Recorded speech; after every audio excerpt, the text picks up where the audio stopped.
What's going on, everyone? Dave coming back at you with the second part in my three-part Marvel series. In the first part, which didn't have any nice video to watch, I kind of covered why I'm buying Marvel cards and why you should not. Part two is today, and we are going to go through some of the things I picked up over the course of the last few months. And then part three will actually be a box opening. So without further ado, I'm going to kind of walk you through some of the wax I've picked up, some of the singles, and kind of discuss why as well. So as I mentioned, kind of started buying Marvel stuff almost a year ago, and with the intent of WandaVision and the Black Widow movie coming out. All that stuff got delayed, and kind of put things on the back burner until this fall. So I started with basically educating myself and kind of was looking at some of the wax boxes. And so this here is the 1992 Marvel Masterpieces, and this is the first set where you had some really nice hand-painted art. And every year that they did this, they had a different artist paint all these cards and do the design of the cards.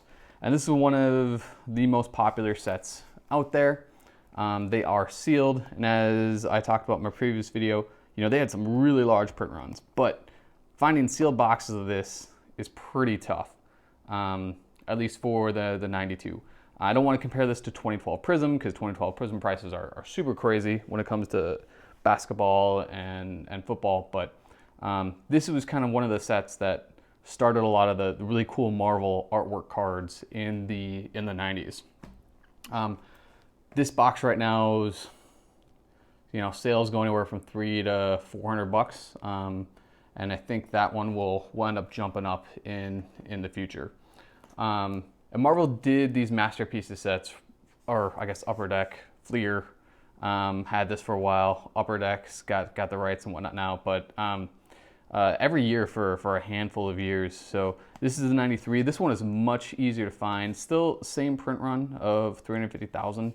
But you can find these for about $80 on eBay right now. They have slowly been kind of ticking up, creeping up.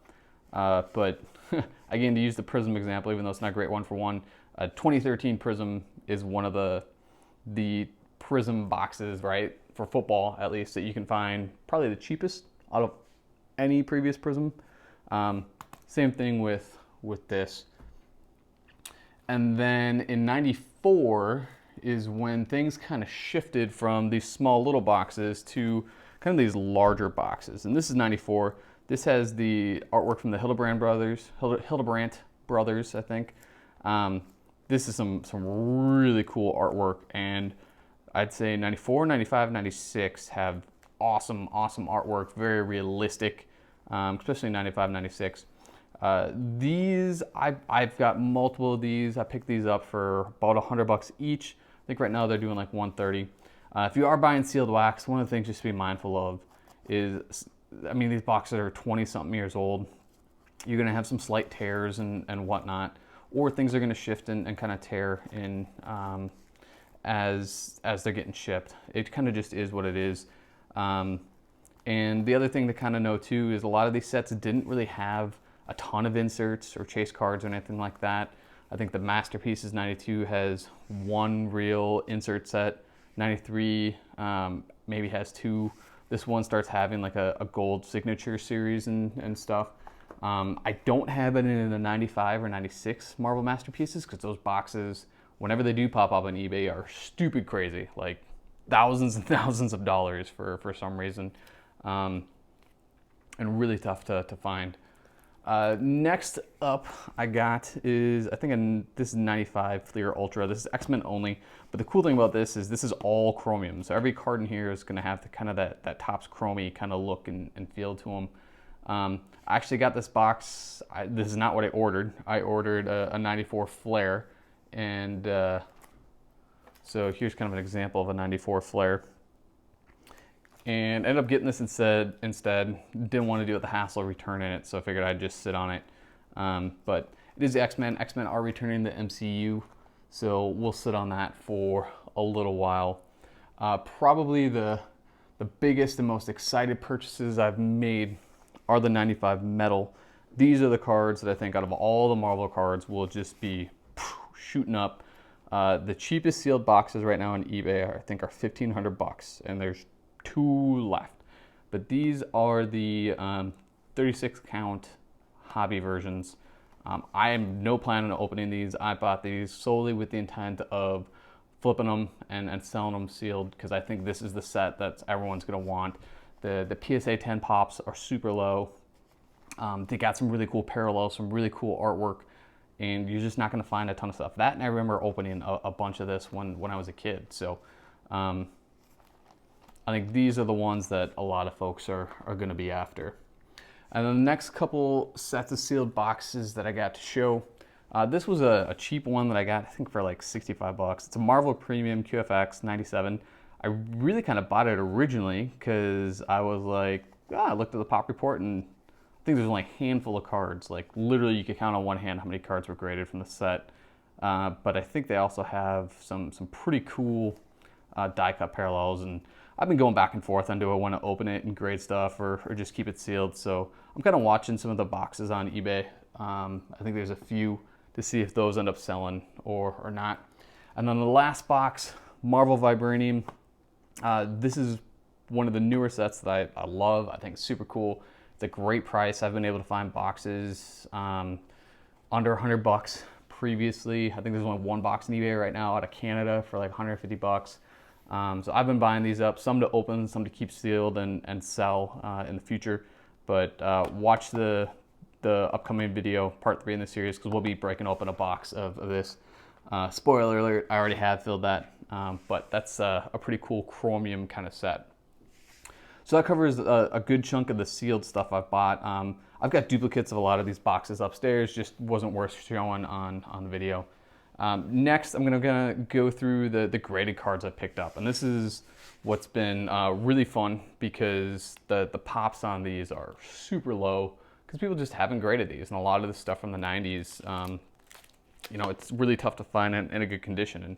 And these are the cards that kind of started it all. So as I mentioned, you know, about a year ago, I picked up, with the anticipation of the Black Widow movie and WandaVision being announced prior to COVID going crazy, some graded cards. Had maybe like 100, what 1, 2, 3, 4, 5, 6, yeah, $120 or so, 150 into these, and figured it's worth the risk. Let's try it. So these are the 95 metal. This is your base version right here. Again, some really cool artwork, some really good color. And then they have a silver flash parallel, which the whole background is silver like this. And then you get some key parts of the artwork that have kept its color. And then it says flasher right there. There's also another parallel that I don't think I have any of to show you at the moment. That's a gold background, and then just a Marvel Metal Blaster, I think is what it's called. But so these were the cards that kind of started it all. I like the metal. There's a Vision one, obviously, for the WandaVision series. All these will probably be up on my eBay by the time this video is uploaded. There's a Scarlet Witch one. And the other reason why, you know, this 95 metal is a super cool series is that the artwork's cool. They got the cool parallels. Metal is what everybody's been chasing for basketball in the past. And these cards are going to stick together. Like if we were to open that metal box right there, I would be super scared that a lot of cards would have stuck together over the course of the last 25 years, and then they're pulling up some of that foil and stuff. So I think this pop report's going to stay really low. And then here was this and this, actually, were the other two cards that I had picked up about a year ago. So maybe I had $200 into these, but I mean, I got all these for $30 on eBay each, kind of thing. And this is the 94 Flare. We'll see more of these, but this is a really cool set, some really nice artwork, and a couple parallels that they've got in this. But I actually opened a box of this, sent a handful of cards and grading. They're at PSA right now. I will say that when I opened that box, you had that stickiness issue just with the card stock and kind of the film that they use to print on these, as these are a little bit thicker. You're going to have a lot of stickiness. Had a lot of cards pulling up ink on the front or some of this foil. So these are going to be really tough to grade now if you're opening a box, unless that box was kept, you know, out of humidity and stuff. And this is a 95 Marvel Masterpiece. Again, I had picked this up. This is a Vision. It's really cool artwork. These boxes, like I said, are super tough to find. This is a really popular set along with the 96. This card here is a Pop 2, and I actually just bought the other one because it had popped up on eBay last night. So now I'll have both of these Vision cards, and I'll probably end up listing them on eBay as a set since it's only 2, and I think only 3 of these have been graded, with 1 being a 9. And like I said, with these cards being 25 years old, I don't know that you're going to get any other 10s really kind of coming out there. So may have the only 2 10s ever. So those were the cards that started everything. And I'll kind of walk you through some of the others. The 94 Flair sets, like I said, these are super cool. I picked these up because Beta Ray Bill is a very sneaky fan favorite character who's continuously being rumored to show up in Thor movies. And being he's a fan favorite, being it was a 10, and given that this was, I think, $40, you know, definitely worth a shot on. And then here's some more 94 Flair of the Armor Wars. And in case you don't know, that's going to be an MCU series coming up. And I believe the comic was basically a bunch of Tony Stark's armors that gotten stolen, used by a bunch of bad guys. And so he was fighting basically armor that he had kind of come up with. So that one I'll probably be sitting on until the MCU show pops up. So that's a popular set. That's that first year of Flair. Here's some more metal cards since we got them. I do have other stuff that's on its way that I've bought, but this is just some of the things I picked up. I picked up a Kraven. He's got a really good series with Spider-Man. He's been rumored to be one of the bad guys in Spider-Man 3, but now that they're kind of going that multiverse direction, may not be, but again, super good price there.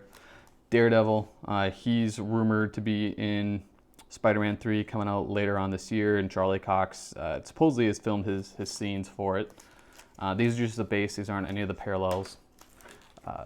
Namor, I think Namor is going to be one of those guys he's an anti-hero in MCU, so you can kind of go good guy, bad guy route. I think they're going to introduce him probably in a Black Panther movie, because he's in the past kind of been in wars with Wakanda and stuff. And sorry, I'm just letting all my nerd information fly out. But he's basically their version of Aquaman, but Marvel tends to do things a little bit better than DC, so I think he'd be a little more popular. And then Mr. Fantastic, picked that up because not only does the card look super cool, but if John Krasinski ends up being Mr. Fantastic, aka Jim from The Office, I think the Fantastic Four, if MCU or Marvel gets them right, you get John Krasinski, Emily Blunt in there, kind of those fan castings. I mean, going to be super, super popular characters. So starting to load up on some Fantastic Four stuff. These next few are just kind of some random sets that I picked up. So these are actually like little stickers. And there was a company called Comic Images that I think in the late 80s kind of put a bunch of this stuff out. This is Moon Knight. He's basically the MCU's version of Batman, is the kind of best comparison for him. I shouldn't say MCU. I guess he's coming out in the MCU. They got a series releasing early next year with Oscar Isaac. But he's basically their version of Batman, Marvel's version of Batman. Pop 1, probably aren't going to find any others in the future. And I'm banking on him being a very popular character in the future. So figured that's a good, nice kind of hit buy and hold and wait and see. These, this is a Power Blast, which is a really cool parallel or insert in the Marvel Masterpiece series. And they've got this like really cool kind of metal chromium. It's some sort of etch, is what it's officially called, but front. And then they got the artwork on the back. And I got this actually off Facebook Marketplace in a 10 for like 125 bucks. I think with what Wolverine stuff has been doing, I think this will end up definitely making my money back and then some when the time comes to sell it. But I like these inserts. They're also really tough grades. I mean, I've been buying singles off back at Marketplace and eBay, and they're either all beat up on the edges, or they've got like this kind of filmy, waxy stuff on here that's really tough to get off. And again, I don't think the population in these is going to grow very much. And then here's another cool parallel set from the Marvel Universe, which we'll talk about here shortly. These are the Power Blast, a similar different product. This is a gold version. I think they make a silver a base silver and gold of this insert, but they're not numbered. They didn't really number stuff back then. 6 of 9 is not 9 of these made. There's 9 cards in the insert set. PSA 9, I think I got this for 20 bucks shipped off Facebook. It's Spider-Man, which is the reason I bought it, and it's the gold parallel. So I bought it for 20 bucks. I think it's a $100 card right now. Just right now. Again, these, you're not going to get much of a population added to these because all this foil here is going to peel up from sticking onto other cards. That, and as I mentioned in my previous video, a lot of just the quality control of these. Like, you're getting bad corners, bad edges, miscut stuff coming out of packs. And then here's the set that is already starting to go crazy, and I think will continue to go up. This is kind of like the first real major set of the 90s, and it took place right in 1990. This is the 1990 Marvel Universe. These cards are, because I was digging around a card shop, found a bunch of singles, notoriously off-center, like super fat, super thin. So to find something that's centered nicely, good sharp corners, you pretty much have to rip a box of. And I don't think these will stick as much as some of these other cards. So if you did open a box, you potentially got a shot at some good grades. But those boxes right now are anywhere from $500 to $1,000, I think, $500 to $1,000. So again, Mr. Fantastic, picked him up. We kind of touched on that. Grabbed some Wolverine stuff because you can never go wrong with Wolverine. Basically, Wolverine and Spider-Man are the two main fan favorites, I'd say, that have been mainstays in Marvel. You could argue Iron Man, but really Iron Man only got popular when the Iron Man movie came out. He was really kind of a B-level character until the first Iron Man movie. Here's a cool one. This set also has famous battles. So we get Captain America versus Wolverine. Again, two iconic guys. So that's one of the reasons I picked that up. Here's another one. Daredevil versus Wolverine. I actually just bought another one of these last night and I'm trying to buy a third. Got a little beard hair in there. Sorry about that. Here's one that is for sale there's one for sale on eBay right now. I think it's underpriced compared to what it will be in the future. But Spider-Man versus Venom, so I may have to go pick that one up right now. I want to look at the pop report on this. I think it's in the teens, but obviously two classic foes. And then another Armor Wars, one that kind of flows into what I mentioned with the Flare set. And then they also have, in this Marvel Universe set, comic book covers. And so like this here is Tales of Suspense number 39, which is the first appearance of Iron Man. And the population report on most of these Marvel Universe cards are in the teens, low 20s. A few are single digits, but I don't think there's really any card that's above the high 20s. Maybe one or two are in the 30s, but I mean, these aren't cards that have pop reports of 200 PSA 10s or anything like that, nor do I think they'll ever get that high. So first Iron Man appearance, Fantastic Four. I think Marvel's going to do a great job with the Fantastic Four movie now that Disney owns the rights and not Fox, and I think they'll do it right, slowly introduce it, because the previous Fantastic Four movies were terrible. X-Men number 1. So that's their first issue. I think they appeared in a different issue, but their first issue of their series. And you can see uniforms are definitely very different than kind of what you were used to growing up in the 90s, and definitely different than what they're being drawn as today. Wolverine #1, this was a limited release. I don't believe this was his first appearance. I think he had an appearance in something else, but could be wrong. But this card, actually there is one at auction right now on eBay that I'm watching. I think that one will go definitely higher than what I picked it up for. And then we got a couple of the Avengers #1s, and then a couple of the Amazing Spider-Mans #1. So some cool stuff there. I think if you are interested in buying stuff, again, I don't think anybody watching this video should go buy Marvel, because go watch my previous video, but I think there's a lot of risk here. But if you are going to buy anything and you want to get in the Marvel Universe, buy the 1990. Don't buy 91, 92, 93, 94, unless it's an insert set like this. And be very mindful of the characters that you're buying, because not everybody is going to sell. Just like not every rookie is going to sell in a football set, and not every defensive player is going to sell. You know, there's a small amount of guys that are like the creme de la creme, and then there's various tiers below that. The last thing we're going to show you is some of the cool sketch cards, and I mentioned this in my video yesterday. So these sketch cards are all 1/1s, and I picked this up prior to the WandaVision show coming out. But as you can see, you got an autograph by the artist. This one's from the 2018 Marvel Annual set, and one of a kind, 1/1. So they draw a sketch. I think they probably get X amount of sketch cards from Upper Deck and draw whatever picture or design they want on there. So this one will be going on eBay, given that series is out right now. I got this one for a great deal. Wolverine in one of his more classic costumes, kind of that brown and mustard color. Just really cool looking card.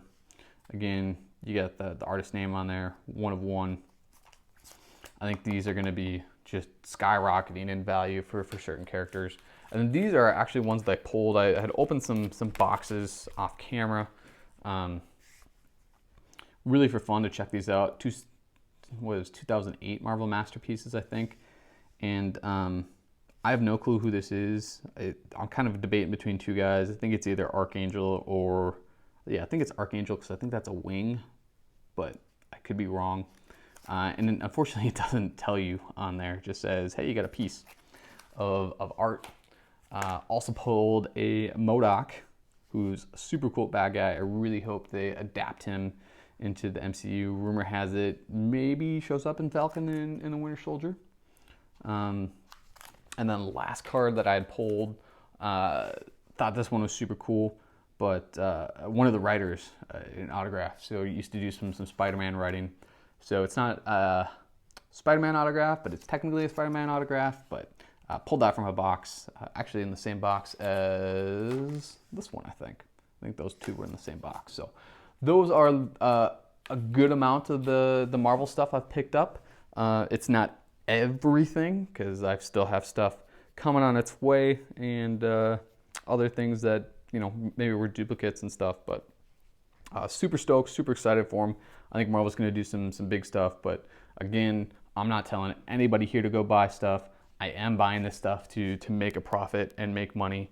So, you know, if you want to take a risk, it's something you can definitely do. But I'm not encouraging anybody to do it. Again, if you came to me and said, I've got $1,000, should I buy $1,000 worth of Marvel cards or $1,000 worth of Kobe Bryant cards or LeBron James? I would tell you 1,000 out of 1,000 times Kobe Bryant and LeBron James, because they ain't going down. And here comes Sunday making an appearance, hanging out. So definitely a lot of risk here, but I sold off a bunch of basketball stuff to take this risk, and yeah, we'll just see what happens. So as always, thanks for checking out the channel. Like, subscribe, tell a friend, and Sunday's gonna check these smells out. Sunday? Nope, she's all about these boxes. See ya.